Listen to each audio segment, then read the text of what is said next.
सृष्टि बचपन से ही दिखने में सुंदर नहीं थी, लेकिन अमीर बाप की बेटी सृष्टि पर उसकी माँ जान छिड़कती। मेरी बेटी कितनी प्यारी है।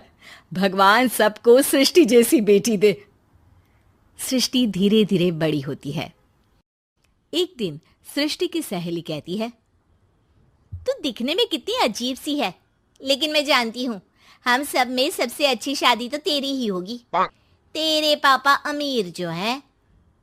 और बता नहीं सकते यार, दहेज तो हर कोई देता है, ये क्या ज्यादा ले जाएगी अपने पति के लिए? अरे बड़े शहर में कोठी है इसके पापा की।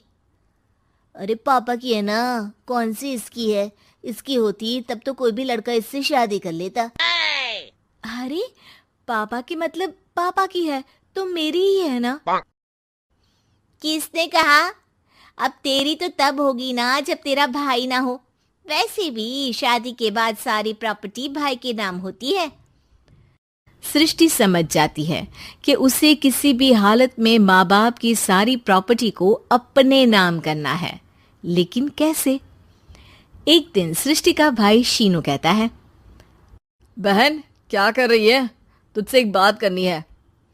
अरे हाँ करना, मैं तो तेरी बहन हूँ।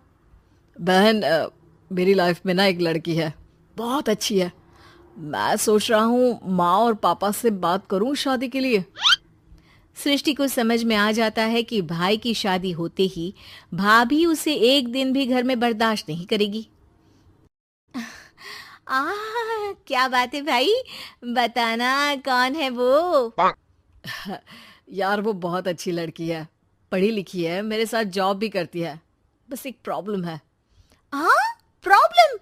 क्या प्रॉब्लम है भाई? यार वो शादीशुदा है, लेकिन उसके पति ने उसे सिर्फ इसलिए छोड़ दिया क्योंकि उसके माँ बाप दहेज नहीं दे पाए।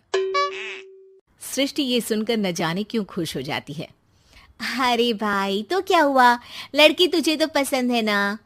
शीनू को लगता है कि बहन उसे समझ रही है। वो इस बात से अनजान होता है कि उसकी बहन की मंशा पूरा घर हड़पने की है। सृष्टि अपनी माँ से कहती है, मम्मी मुझे तो बहुत चिंता है। पता है शीनू क्या कर रहा है? अरे क्या कर रहा है? वो तो काम पर जाता है और वापस घर आता है।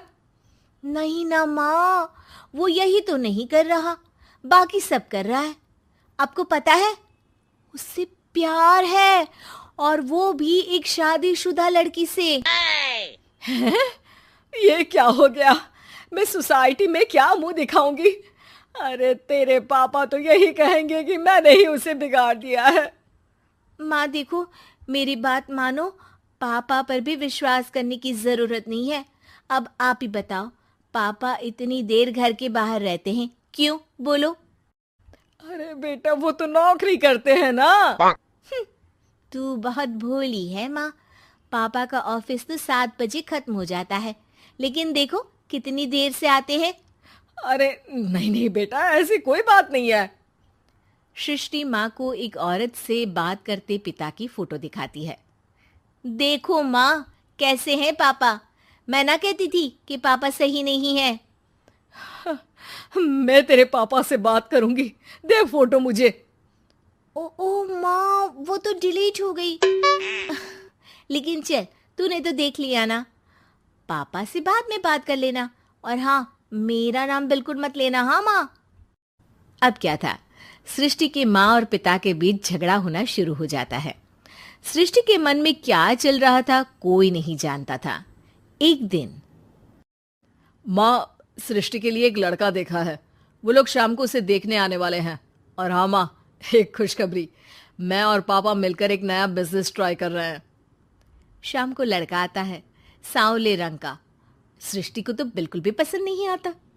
लड़की की माँ कहती है, लड़की का चेहरा तो कोई खास नहीं, लेकिन अगर मेरे बेटे को आप लोग सेटल कर दें तो मैं उसकी शादी आपकी बेटी से करवा दूं।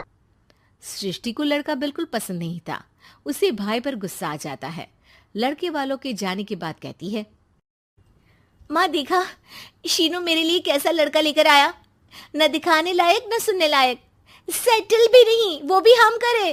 अरे माँ, मैं जानती हूँ ये मेरी शादी किसी भी घर में क्यों करवाना चाहता है। अरे कैसी बात कर रही है बहन, तूने तो देखा ना, लड़के को मैंने ही मना कर दिया तुझसे शादी के लिए। जिसने लड़का बताया था उसने उसकी बहुत तारीफ की थी। बात आई गई हो जाती है, लेकिन सृष्टि का मन शांत नहीं होता। क्या करूँ, कुछ समझ में नहीं आ रहा। मेरी शादी हो गई तो ये लोग पूरी प्रॉपर्टी शीनू के नाम कर देंगे, मेरे हाथ तो कुछ लगेगा ही नहीं। तभी सृष्टि को आइडिया आता है। वो किसी वकील को फोन करती है। जी देखिए, अगर आपके मम्मी पापा का तलाक हो जाता है तो आपके पिता की आधी प्रॉपर्टी आपकी माँ के नाम हो जाएगी, फिर उसे वो किसी को भी दे सकती है।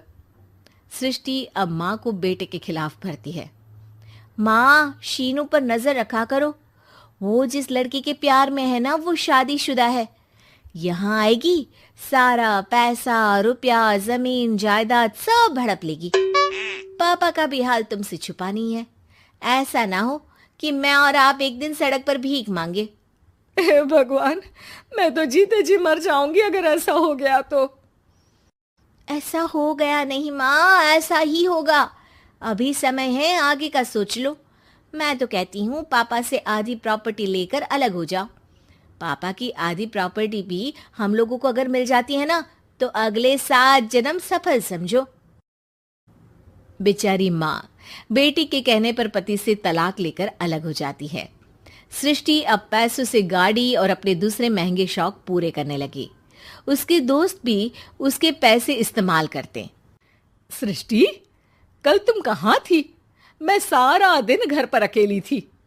तो मैं क्या करूं? मैंने ठेका तो नहीं लिया है ना तुम्हें संभालने का। माँ को सृष्टि से ये उम्मीद नहीं थी। वो बैठकर रोने लगती है। वहीं उसका पति यानी कि सृष्टि के पिता आ जाते हैं। मैं जानता था कि तुम्हारा यही हाल होगा, तो आपने मुझे रोका क्यों नहीं? मैं रोकता तो तुम रुकती क्या? सृष्टि के कहने पर तुमने मुझ पर अपने बेटे पर शक किया, लेकिन तुम ये भूल गई कि कैसे हम दोनों ने मिलकर जीवन में इतना सब खड़ा किया। माँ पति के गले लग जाती है। मुझे माफ कर दीजिए, मैंने आपकी कमाई का एक बड़ा हिस्सा गवा दिया। कोई बात नहीं, तुम साथ हो तो मैं ऐसी 7 प्रॉपर्टी खड़ी कर दूंगा। तभी वहां सृष्टि आ जाती है रोते हुए। माँ, मयंक ने मुझे छोड़ दिया। वो बोल रहा था जब तक मेरे पास पैसे थे तब तक ही वो मेरे साथ था। पापा, माँ, मुझे माफ कर दीजिए।